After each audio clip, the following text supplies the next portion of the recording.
Hello, everybody. Look at this room, man. This is awesome. One of the things that we used to talk about when Liam and I first started was how do we build a big tent Democratic Party? And everyone here, I believe, does work to build a big tent, not only to welcome in people on the farther left than us, but also to welcome in the people to the right of us, right? How do we build a big tent Democratic Party that wins? Emphasis on wins. I'm excited to introduce congressional candidate John Avlon. You probably know him from watching television. He's former CNN senior political analyst. He just won a Democratic primary 70-30. Casual. And John is also, he spent his entire career talking about fighting extremism and actively fighting extremism. And his congressional campaign this cycle in New York's 1st congressional district is about that, welcoming in independent voters, moderate Republicans, Democrats to build this big tent Democratic Party that wins and one that can create the solutions that we need to fight extremism in the House. So with that, I welcome John Avlon.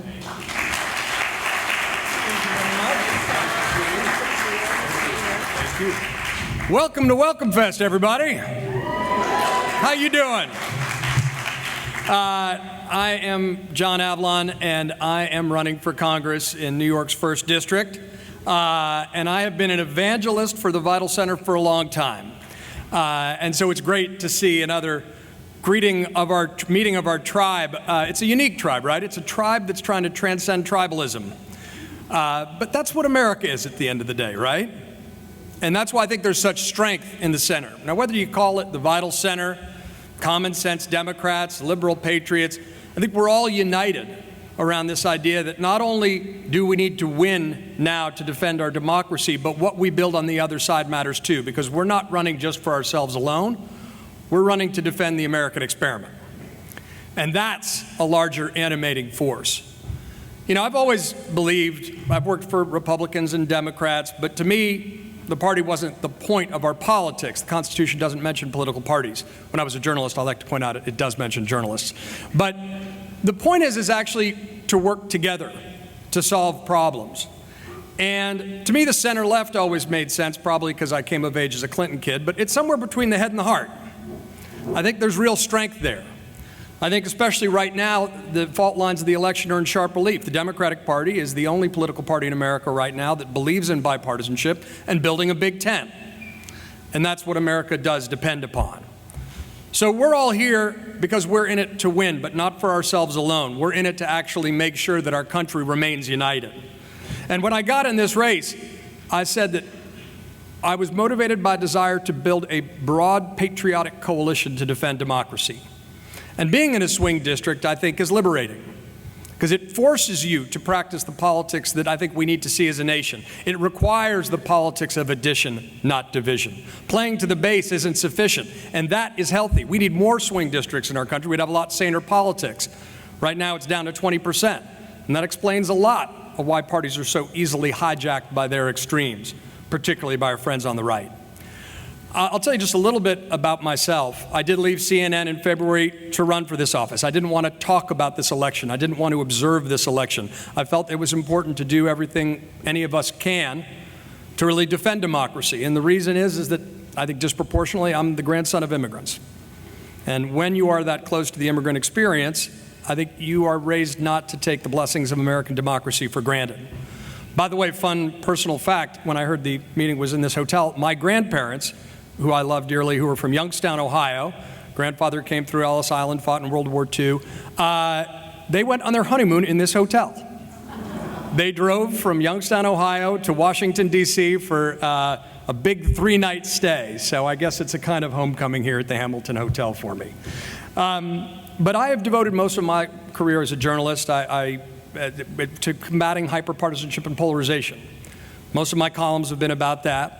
Most of my books have been about that. I wrote the book called Independent Nation 20 years ago about centrist leaders in American politics and how some succeed and some fail. Then I wrote a book called Wingnuts, how the lunatic fringe is hijacking America.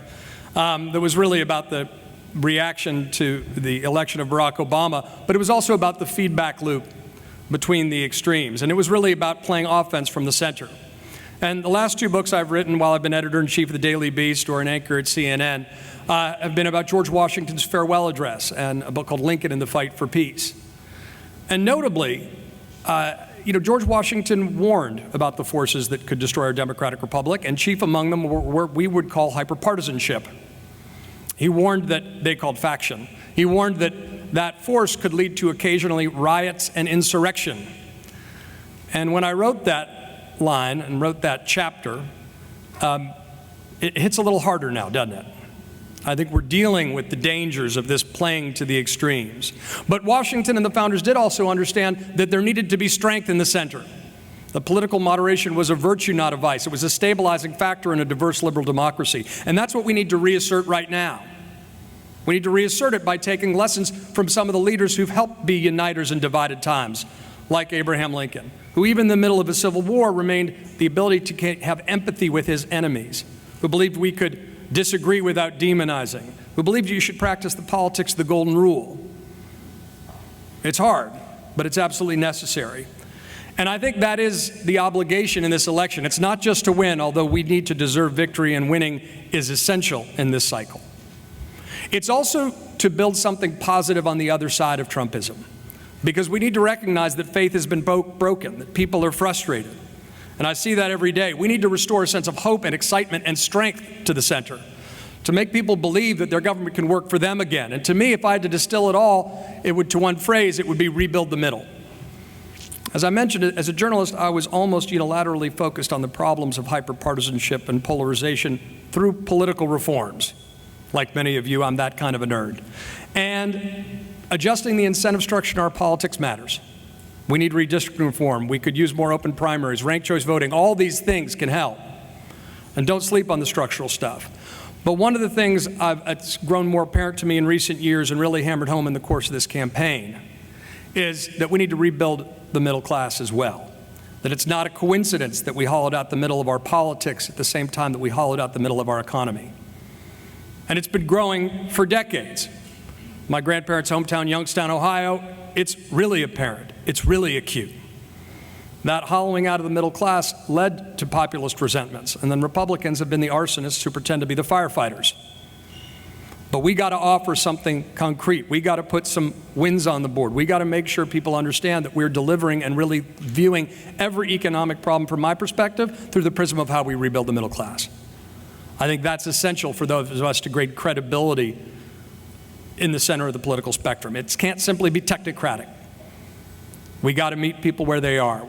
And I think we're doing it on a stable foundation, because I believe, as I believe most Americans believe, and I know you all believe, that there's fundamentally more that unites us than divides us as Americans. But we got to show that. We got to show that in the way we campaign. We got to show that, God willing, in the way we govern. We got to make sure we're reaching out. We got to make sure we're listening, not just talking. We got to make sure that we are practicing the politics of addition and not division, and trying to find ways to bring people together in common sense solutions. I think this election shows a lot of opportunities to rebuild the middle of our politics and rebuild the middle of our economy. I think we can hit right when it comes to the need for immigration reform, and hit left, so to speak, when it comes to the need to defend reproductive freedom. I think we need to make sure we're addressing kitchen table issues. Restoring the state and local tax deduction is urgent. Expanding the child tax credit is urgent. The child tax credit is urgent from my perspective. Those are things we can do. Those are wins we can put on the board. There's one other thing in addition to rebuild the middle I want to leave you with today. I think we need to make sure we are reclaiming the American flag.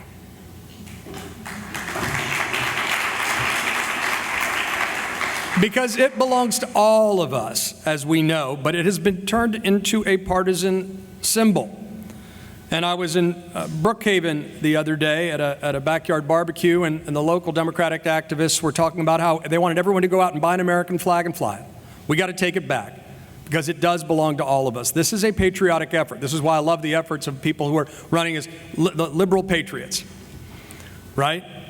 And we need to really confront that fact, that there is a degradation of patriotism in the eyes of some people. And to those folks, I'd respond with one of my favorite lines from another political hero, Daniel Patrick Moynihan, who said, "Do I apologize for defending a less than perfect democracy? I do not. Find me a better one." Let's get that swagger back. Let's make sure, if we're building a broad patriotic coalition to defend democracy, that we're raising the American flag because we know those are the stakes, that that's the larger opportunity to reunite folks, that we're not going to let the American flag be hijacked because it belongs to all of us. And to that end, I actually had a bumper sticker made. This occurred to me a few years ago, and I figured, well, I'm running for Congress, so I'll just have it made myself. It says, "Proud American, proud Democrat." The desire there, you're welcome to applaud if you like. The desire there is to short-circuit the minds of the people who see Proud American and think they're going to read something other than Democrat on the other side. But the broader purpose is not about the success of a political party.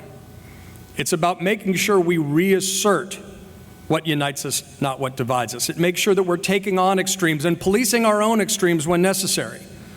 It's about making sure that we're defining the considerable common ground that exists on any given issue based on common facts, unfortunately not a given anymore, and then building on it. About giving people hope that our government can work for them again. Because we all have the same end in mind.